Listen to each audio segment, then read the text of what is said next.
Some people in Western countries call China's education indoctrination, but I don't think it's fair. I mean, even in every country, publicity or publication of anything is sort of education. Some do it consciously, some do it unconsciously.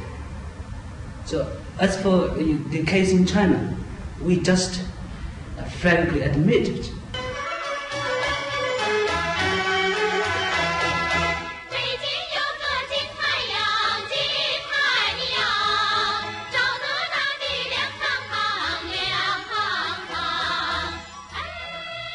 Flight.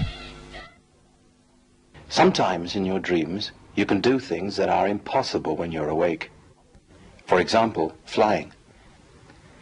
On August the 1st, the anniversary of the foundation of the army, my mum and dad took me to the outskirts of the town to watch a mock battle by the Liberation Army's airborne troops. Standing there, I remembered hearing on a broadcast a month before that the Liberation Army's airborne troops had surrounded and annihilated an invading army on our border. "Kievan, quick, look!" Dad interrupted my daydreaming. All I could see was some little black dots far, far away, but coming towards us really fast. Like rows of wild geese, they flew over the demonstration ground. They flew to a point above the demonstration ground and then plummeted down. But just before they reached the ground, they stopped, suspended in mid-air, and using all kinds of modern weapons, they began to fire. Human-shaped targets were shot down in droves, and tank targets burst into flames. They were agile, maneuverable, and quite invincible. Then the flying men carried high into the air the great slogan, "Raise vigilance, protect the motherland." Thunderous clapping shook the heavens as people celebrated this latest achievement of the modernization taking place in our science technology. "They're wearing flying apparatus on their backs," said my dad. "They're propelled by small jets. I'm involved in the research and development, so I'll explain it to you later on." Fantastic, I thought. I'm going to be able to fly too. The day I'd been longing for finally arrived. Dad's research department quickly developed the individual flying apparatus for popular use. One Sunday morning, Dad bought me one as a present, taught me how to use it, and told me to go to the country and visit my auntie. I leapt with joy. In a short time, I was flying over the suburbs. The cars hurtling along the high-speed motorway were soon far behind me. My dreams had come true. I was really flying through space in broad daylight. The mountainous region where my auntie lived was soon beneath my feet. I pressed the slow button, and in a short time I arrived at my auntie's village. The large field was being irrigated. A veil of water was lit up by the sun and shimmering with the countless colours of the rainbow. Broadcast music was echoing faintly through the hills, and here was I, a flying visitor soaring through the air. With the modernization that had taken place in agriculture, it only took my auntie and one other woman to cultivate this huge field. "Kievan, how did you get here?" I was about to explain when auntie's walkie-talkie made an alarm signal. The Forest Patrol was sending out an emergency warning. "Brigade leader, we've discovered a cloud of white smoke rising above forest area number 4. The situation is very dangerous. Please send a vertical takeoff aircraft to the spot at once." Auntie cried out, "Our aircraft is being repaired. I'll ask a neighbouring brigade for help at once." "Auntie, let me go and deal with it," I said. And just at that moment, my cousin rushed up shouting, "Cousin can fly! He can fly!" And only then did Auntie notice my strange outfit, and she agreed to let me go. The other woman handed me a compact gas fire extinguisher. I took hold of the fire extinguisher and flew up into the air, hurrying towards the scene of the fire. I quickly released the valve on the fire extinguisher, and a stream of highly compressed gas whooshed out. I sprayed all around the pile of burning leaves, and gradually the white smoke disappeared. A serious disaster had been neatly avoided. I was very happy to have done something useful for the commune. It had been a really unusual Sunday, and as I flew back to the big field, Auntie, my cousin, and the other young woman were waving at me excitedly. Not long after, the individual flying apparatus for popular use entered mass production, and an aerial communication network was opened up. On the day of the National Festival, a solemn ceremony was performed by the air fleet of this network. I was a member of the Flying Youth Group and took part in the ceremony. The ceremony was opened by my dad. He walked up to us flying youths and said, "Children, the development of science and technology has given you wings. Fly, The future is yours. The big moment came. We pressed our buttons and, soaring up into the air, left the thunderously applauding crowds to fly away into the blue sky of the motherland. In its style, it's obviously appealing to children. To the photographic type of images with a more serious story that look as though they're being aimed at grown-ups to put across an ethic, moral tale. I mean, also this story is relevant to the current trend in China for modernization. Yes, yeah. One of them is science and technology. So this story inspires children to work hard in order to modernize China and to know something about modern technology, which was not widely known. Because here we have a story about a kid who has a dream or fantasy which is realized in real life, and is realized in real life thanks to Daddy. Now, it's quite true that these flying packs turn out to be intended for mass use and mass consumption. All the same, he obviously has a prototype which he's testing out, and if it weren't his daddy, he wouldn't have had it. Now, that would be completely, total anathema a few years ago. As far as I'm concerned, I always think that science and technology is very important for the development of the economy and the construction. So I don't think I have changed, but I rather think that the policy of the government has changed. For instance, now China is introducing a sort of material incentives, as you know it. And at the same time, the official papers and leaders stress that we must encourage people to work hard and ideologically first, and stress the ideology before the material things. All I can say is that when you look at the magazine and you analyse what is in it, to put it in vivid terms, if you had blotted out the date on this magazine and given it to me, I or anybody else who follows Chinese affairs could have told you approximately when it was published. We'd have certainly said after October 1976, and it would be equally easy to date magazines at any time in the last 15 or 20 years.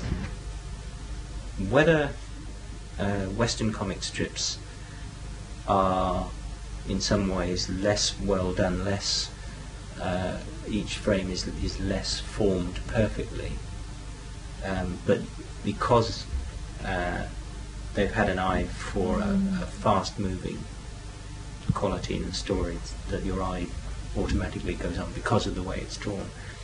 Or, in fact, I think that's it. Really, your eye gets drawn because the pictures are drawn with that in view and not each one taken separately and well designed.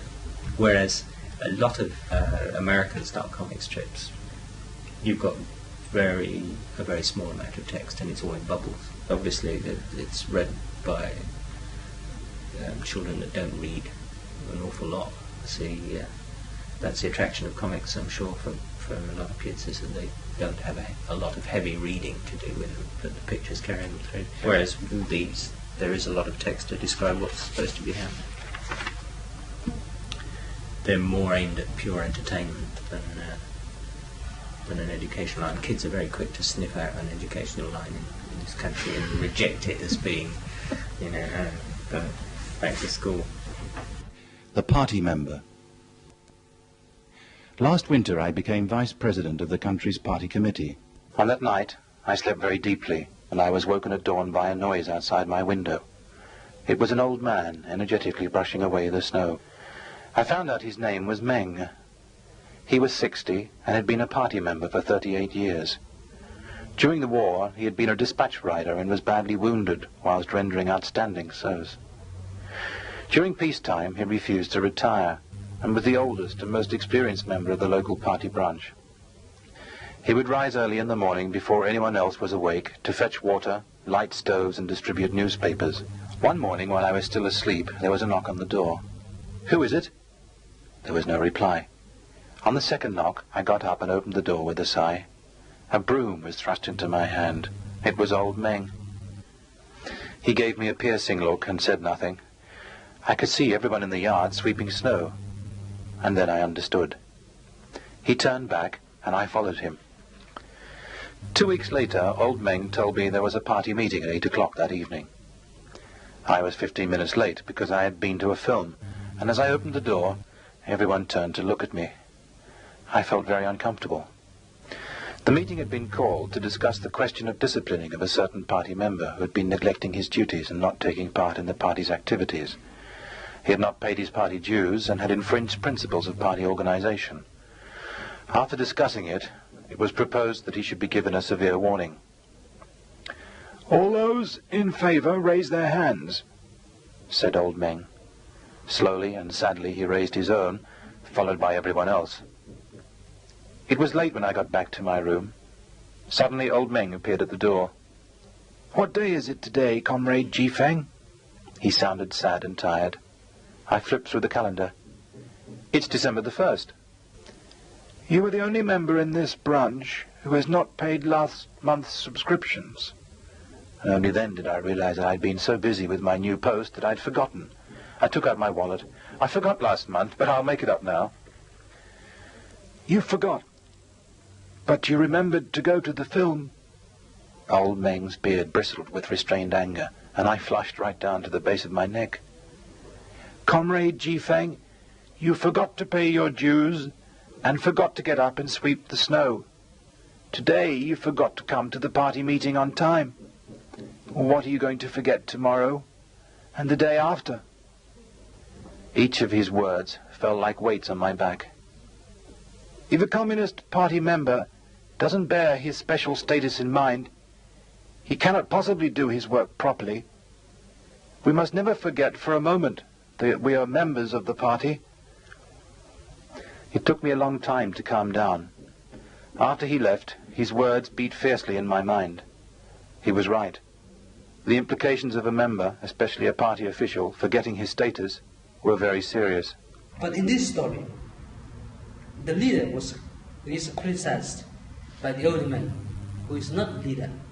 And so this reflects a kind of idea which is prevailing now in China.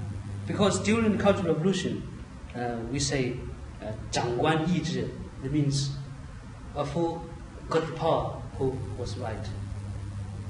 But now, here, he tries to tell the readers that no matter what positions you are in, no matter you are leader or not, if you are wrong, you should be criticized by anybody. The other story, the science fiction one, was entirely new. One couldn't imagine that any time since 1949, when the Chinese Communists came to power. But this is both old and new. During the Cultural Revolution, again, on the whole, one didn't have this sort of relationship presented quite so naively. If only because young people, like the young man, were supposed to have ideas of their own, were supposed to be rebelling and challenging authority. It was getting late when my door opened, and in came old Meng, covered in snowflakes, carrying 2 food bowls. He offered me the bowls and removed the top one. Underneath were steaming hot egg noodles. "Come on, eat while it's hot. You can finish writing when you've got some food inside you." I tried to give it back to him. "You are old. You need it more than I do. I don't need it. I'm young and strong enough to work late into the night." Old Meng laughed. "What do you mean? You don't need it? You're the vice president with a heavy burden on your shoulders. It's my duty to see that your work goes well." I was moved and said, "You've already done your duty. You should have gone to bed long ago." "When will you learn that I am no ordinary party member? I, old Meng, am a member of the Communist Party. You carry that title all your life. The duties of a member are never fulfilled. I'm not making these efforts for you as an individual, but for the party." Eventually the wind and snow stopped. It was nearly dawn, and old Meng was the first out of bed. He swept neat paths between every office and kindled the stoves before it got light. He rang the dawn bell, and so began the new day's work. I don't think there is any kind of publication in China which is an art for art's sake or entertainment for entertainment's sake. No. Anyway, they all have purpose. So the overall diffusion of a particular line, a particular course, a particular orientation, these are all words the Chinese use themselves to chart their future, where they're going. This is very definite and very marked, and it is diffused basically through the party apparatus. Do you have heroes and heroines Yes. in the on the cartoons that the children tend to sort of follow? Oh yes. Yeah. Do you remember 小伙子? 小伙子, 还有三毛. Yes. Who Sort are of, they? Sort of a children hero. yes, children hero. The deeds or what he speaks, what he does, is good for the society, and the children should follow him. A model. A model. Captain Marvel was the first one I came across, and I was attracted to. Somewhere or other, all the virtues to which Captain Marvel should aspire are written up on the wall. He has his own personal code of honour, whatever that is. I mean, there's never a dialectic where anybody kind of argues about his conduct or that he's an elitist. One doesn't get that kind of fantasy in the Chinese comics. You don't get the single evil man who's set out to, and this is the kind of story around which most of the Superman and Batman things revolve, is that there's one man that comes into the picture who's dedicated to overthrowing the American way of life, some way or another, and the variations on those stories are endless. There are asides where Superman or Batman has to stop a train running over a small child or someone on his way to it, but in general it's a struggle between good and evil personified. This is propaganda, though. It's propaganda, sure. Obviously, I mean, when you look at the Chinese magazines and papers, it is true that it seems more apparent, more obvious that this is done on purpose. Yeah. For instance, education, ideology. But as for the magazines and the newspapers in some Western countries, one can hardly see through it.